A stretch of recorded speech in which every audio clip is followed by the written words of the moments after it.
Halo teman-teman, hari ini kita akan bahas salah satu kasus menarik yang sering terjadi di masyarakat, terutama di daerah yang masih memegang teguh tradisi dan keyakinan agama yang kuat. Jadi begini, ada seorang dokter muda yang baru membuka sebuah praktik di desa kecil, tapi ia langsung menghadapi tantangan yang besar. Banyak pasien di sana menolak pengobatan modern seperti vaksin atau terapi medis. Mereka lebih percaya pada doa dan pengobatan tradisional. Nah, salah satu pasiennya, seorang ibu muda bilang kalau menggunakan obat modern itu seperti bentuk ketidakpercayaan pada Tuhan.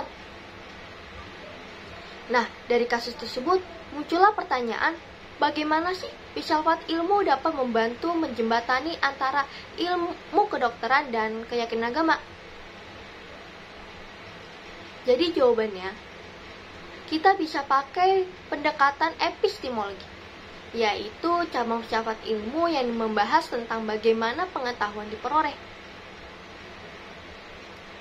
Dalam kasus ini, dokter dan pasien punya dua sumber pengetahuan yang berbeda.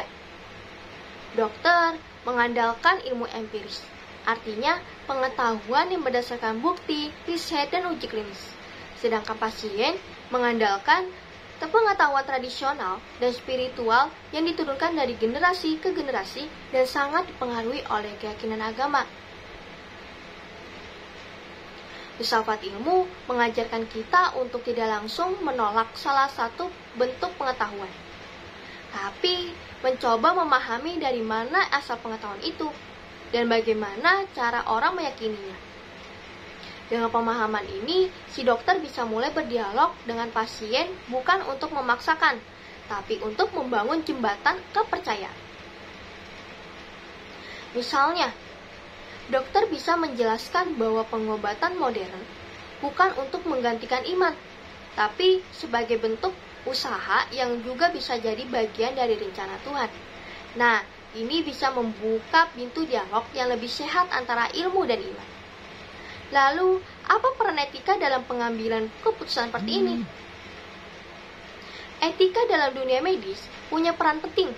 Salah satunya adalah prinsip autonomi, yang artinya setiap pasien punya hak untuk memilih pengobatan yang mereka anggap terbaik. Tapi ada juga prinsip beneficence, yaitu kewajiban dokter untuk melakukan yang terbaik demi kebaikan pasien. Nah, disinilah dilemanya dokter, ingin membantu tapi juga menghargai pilihan pasien. Maka peran etika di sini adalah menjadi penuntun dalam pengambilan keputusan yang seimbang antara tanggung jawab profesional dan penghormatan terhadap hak individu. Jadi, kesimpulannya, dengan memahami filsafat ilmu, kita jadi bisa melihat bahwa pengetahuan itu datang dari berbagai jalan.